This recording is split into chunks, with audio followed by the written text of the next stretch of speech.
est un site, on peut le dire, touristique. En première partie, on peut dire du tourisme dit classique, où il y a des visites du site en lui-même. Alors, qu'est-ce qu'il y a à visiter? Bien évidemment, le site en lui-même, parce qu'au niveau bâti, faune et flore, il est quand même exceptionnel. Découvrir du coup l'histoire du cheval breton, l'histoire aussi de ce lieu, et en profiter pour venir voir les démonstrations, les spectacles équestres, et faire un tour en calèche. Voilà, il y a plein d'activités, et pour tout âge, vraiment, et tout au long de l'année.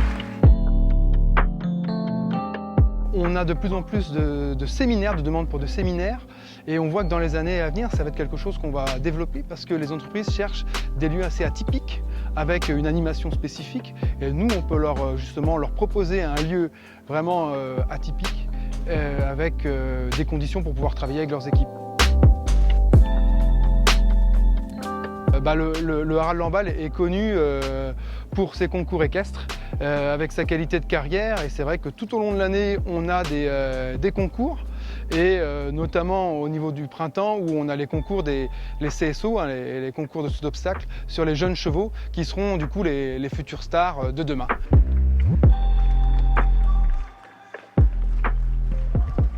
Alors on a sur 2025, on aura le bicentenaire du Haras national de Lamballe.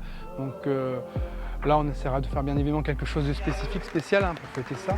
Et on est sur un gros travail en ce moment, c'est de mettre en lumière l'histoire de ce haras, qui est lié aussi avec la transhumance, et de pouvoir faire découvrir ça à tout le monde, parce que c'est quand même l'histoire, au-delà de l'histoire du haras, c'est l'histoire du territoire de Lamballe, et l'histoire même de la Bretagne, parce que c'est un territoire agricole, et avant la machinisation, c'était bien le cheval qui faisait aussi tourner les fermes.